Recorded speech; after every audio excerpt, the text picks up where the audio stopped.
दुनिया में हर कर्ज चुकाया जा सकता है, लेकिन एक माँ के दूध और उसके पसीने का कर्ज कोई औलाद नहीं चुका सकती। ये कहानी है सावित्री की, एक बेवा माँ जिसके पति के गुजरने के बाद उसके पास न कोई दौलत थी, न कोई सहारा था, तो बस एक सपना कि उसकी इकलौती बेटी स्नेहा पढ़ लिखकर एक बड़ी अफसर बने। कड़ाके की ठंड हो या झुलसा देने वाली गर्मी, सावित्री सुबह 4 बजे उठकर गांव के अमीर लोगों के घरों में झूठे बर्तन मांजने जाती। राख और मिट्टी से बर्तन घिस घिस कर सावित्री के हाथों की लकीरें तक मिट चुकी थीं। उसके हाथों में गहरी दरारें पड़ी गई थीं, जिनमें से अक्सर खून रिश्ता रहता था। खांसते हुए, मेरी स्नेहा, मेरी बच्ची बहुत होशियार है, वो शहर के सबसे बड़े कॉलेज में पढ़ती है। एक दिन वो बहुत बड़ी मेम साहब बनेगी। फिर मैं उसे इन गंदे हाथों से कभी नहीं छूंगी, कहीं मेरी बच्ची को मेरे हाथों की बदबू ना लग जाए। माँ, मैंने कहा था ना, मुझे हर महीने पैसे टाइम पर भेज दिया करो। यहां शहर में रहने का खर्चा बहुत है।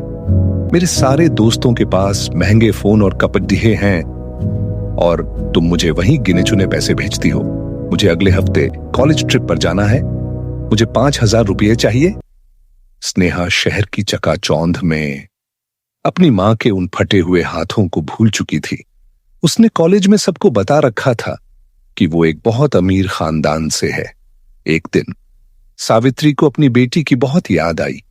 उसने अपनी फटी हुई सादी पहनी, एक डिब्बे में स्नेहा के लिए उसके पसंद के लड्डू रखे और बिना बताए शहर के उस बड़े कॉलेज पहुंच गई। कॉलेज के गेट पर स्नेहा अपने अमीर दोस्तों के साथ खड्डी होकर हंस रही थी। तभी उसकी नजर सामने खड्डी सावित्री पर पड़ी। सावित्री की आंखों में अपनी बच्ची को देखकर खुशी के आंसू थे। वो आगे बढ़ी। स्नेहा, मेरी बच्ची, देख देख, मां आई है तेरे लिए। मैं तेरे लिए तेरे पसंद के लड्डू लाई हूं। हे स्नेहा, ये फटे कपड़ों वाली औरत कौन है? ये तुम्हें बेटी क्यों बुला रही है? क्या? नहीं, मैं नहीं जानती इसे। ये पागल औरत है कोई। दोस्तों से नजरें चुराते हुए, अरे ये तो हमारे गांव में बर्तन मांजने वाली नौकरानी है। पता नहीं यहां पैसे मांगने कैसे आ गई। नौकरानी, ये एक लफ्ज सावित्री के कानों में किसी पिघले हुए शीशे की तरह उतरा। जिस मां ने अपना खून बेचकर उसे पाला था, आज उसी बेटी ने उसे नौकरानी कह दिया था। सावित्री कुछ नहीं बोली। उसने वो लड्डुओं का डिब्बा वहीं जमीन पर रखा, अपने आंसुओं को अपने फटे पल्लू से पोंछा और चुपचाप बिना पीछे मुद्दे वापस लौट गई। कुछ महीने बीत गए। स्नेहा को मां का कोई फोन नहीं आया, ना ही पैसे आए। जब हॉस्टल वालों ने उसे धक्के मारकर बाहर निकाल दिया, तब उसे अचानक अपनी मां की याद आई। वो भागती हुई अपने गांव पहुंची, लेकिन उसके छोटे से घर के बाहर ताला लगा था। पड़ोस में रहने वाले सरपंच ने स्नेहा को देखते ही मुंह फेर लिया और उसके हाथों में एक पुराना झोला थमा दिया।